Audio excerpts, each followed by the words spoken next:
Сұрақтардың біреусі шоқ жұлдызы гороскоп, яғни сол жөнде Алла Тағала серік қосуға жата ма дейді. Егер де сол жаңағы сол жұлдыздар пайда береді, зиян береді деп ойлайтын болса, сол жұлдыздардың қолында біздің тағдырымыз емес, ол ширк күнәсіне жатады.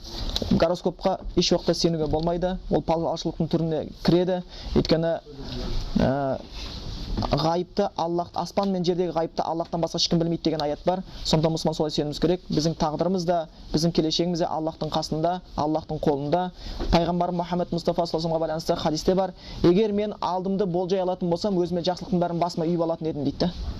Сондықтан пайғамбар болжай алмайтын болғаннан кейін ол нәрсе сене болмайды. Қазір біздегі гороскоп болжаған авен дей ма, телец дей ма, тоқты, бір балық деген бәрі өтірік, оның бір қажеті жоқ, ешқандай пайдасы жоқ нәрсе. Егер асықпай былай оқысаңыз, бәрі өтірік болып қалады да. Оқып отырсаң айтады, әйеліңе бүгін қатты сөйлеме, қатты сөйлесең ұрысып қалуы мүмкін дейді. Әбсәтін ұрысып қаласың.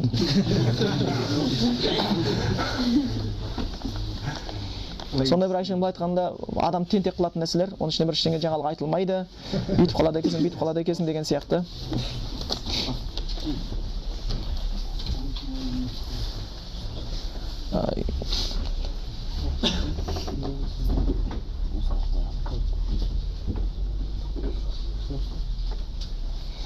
Енді адамның тірі екенін оның қимылынан, тамыр соғысынан, жүрек қағысынан білеміз дейді. Ал адам сабыр иесі атану үшін қандай амалдар атқару керек? Сабыр ет деп жатамыз, қандай жолмен дейді. Жазакаллаху хайран дейді. Ва ияк. Сабырлық дегеніміз жаңағы мысалы бір кез келген нәрседе сабырлықтың өзі түрі болады. Ғалымдар бөлген сабырлықтың бір түрі құлшылық кезіндегі сабырлық дейді. Құлшылыққа сабырлық көрсету. Құлшылықтағы сабырлық дегеніміз азаңда ұйқыңды бөліп тұруың сабырлық көрсетіп, дәрет алуға көңіл бұруың сабырлық көрсетіп, қиын кезеңдер болып жатқан болса, жұмыспен, дүниенің тіршілігімен діннің тіршілігі қатарласып қалғанда сол діннің тіршілігіне көбірек уақыт бөлуің сабырлық көрсетіп.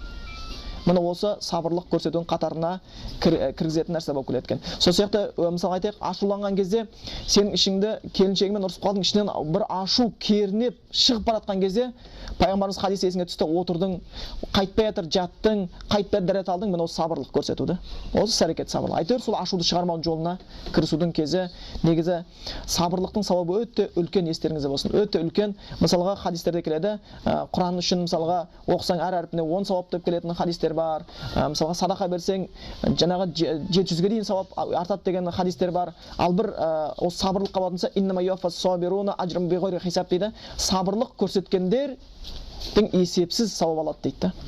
Есепсіз сауап алады дейді. Сондықтан бұл сабырлық мұсылманның бір үлгісі болу керек. Тіпті бір ғалымдардың жазған кітаптарына келеді, ас-сабр расул иман деп келеді. Сабырлық ол иманның басы сияқты, сол жасат дейді, дененің басы сияқты болған сияқты. Біз қазір сенеміз, бір адамның бір өкпесі жоқ өмір сүрсе сенеміз, бір көз жоқ өмір сүріп жатса сенеміз, екі аяқ жоқ өмір сүрсе сенеміз, бас жоқ бір адам өмір сүріп жатса еш уақытта сенбейміз. Сол сияқты мұсылманның ең бірінші үйрететін нәрсе сабырлық болу керек. Егер сенде бір сабырсыздық пайда болған болсаң, онда Аллахқа жалын, сұран, онда құлшылыққа қатты көңіл бұр. Өйткені мұсылман сабырлы болу керек. Мұсылманның бір сипаты ол сабырлық көрсету керек. Әр кезде болса да, ашуланған кезде, басқа кезде, қиындық түскен кезде де, қуанышқа жеткен кездің өзінде де.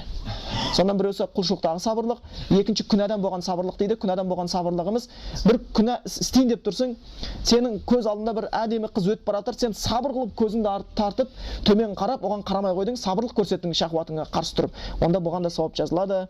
Яки болмаса сен бір сондай дүниеден пайда көрейін деп тұрсың, бірақ ол харам жолмен келеді. Сонан дүниеге қызықпай сабыр қылып одан бас тарттың, саған сауап жазылады иншалла. Мына осы сияқты осы күнәдан сабыр қылу деген нәрсе бар. Болмаса кейбір жастар мысалы дінге келгеннен кейін ол үйреніп қалған дискотекаға барса, дискотекаға бармай қойса, сабырлық танытса, сол әйтеуір өзін шыдап, оған да сол үшін сауап жазылады екен. Бұл сабырлықтың екінші түрі күнәға сабырлық ету дейді. Үшінші түрі тағдырға сабыр ету. Тағдырға сабыр ету дегеніміз біздің өмірімізде кездескен кездейсоқ жағдайлар. Үйіміз өртеніп кетті, бір кедейшілікке тап болып қалдық, жақынымыз қайтыс болды деген сияқты осы мәселелер болған кезде сол кезде сабырлық көрсетіп, Аллахты ренжітетін сөздерді айтпай, соған ризашылығымызды білдіру болып табылады екен. Бір мұсылман әйел кісі өзінің жақсы көретін баласы қайтыс болған кезде, оның баласын қайтыс болған жеткізген кезде, ол мұсылман кісі айтқан екен, ма фаала жалил фахуа жамил деген сөзбен ғана шектеліпті. Аллах Тағала не істесе де соның бәрі көркем, мен ризамын Аллах үшін деген екен дейді. Сонда міне осы кезде жаман сөз сөйлеместен, ризашылығын білдірсең, сен сауап табасың, Аллах одан да жақсы бала беруі мүмкін. Алла сол баланы жәннатта кездестіруі мүмкін. Сондықтан кімде-кім сондай бір баласын алсам, сабырлық көрсетсе, оған жәннат беремін деген сөздер бар екен. Сабырлықтың осы түрлері болып келеді екен.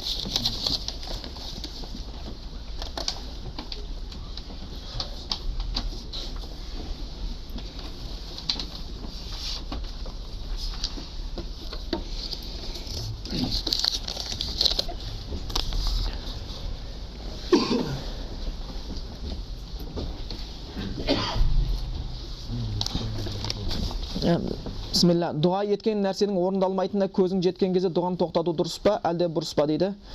Дәлелдер болса дейді.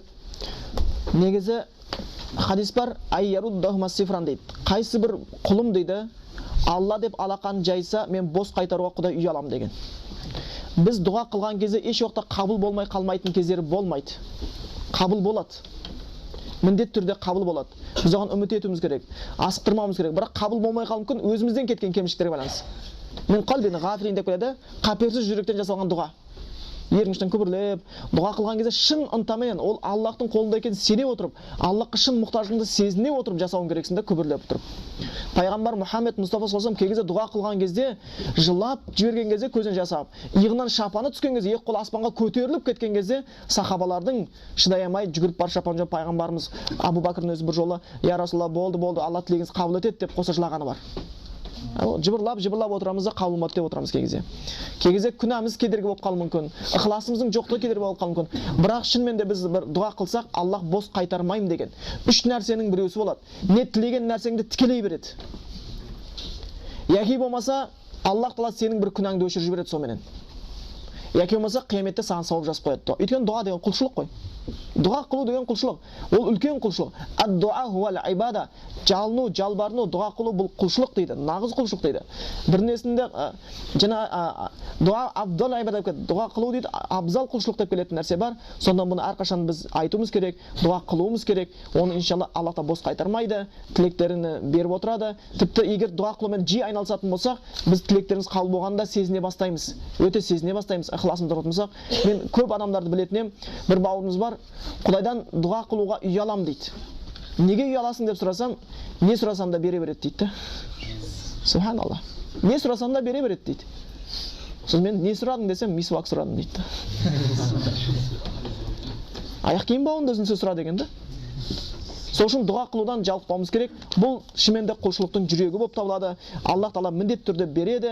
Ол нәрсені сондықтан біз оған үміт сезуіміз керек. Берілмеген күнде кей кезде біз білуіміз керек. Аса аң такрау шейъан ва хуа хайрун лакум ва аса аң тухиббу шейъан ва хуа шаррун лакум деп Құран аяты бар. Bir нәрсе бар, сендер жақсы көресіңдер, бірақ ол сендер үшін жаман. Bir нәрсе бар, жаман көресің, бірақ сендер үшін жақсы дейді.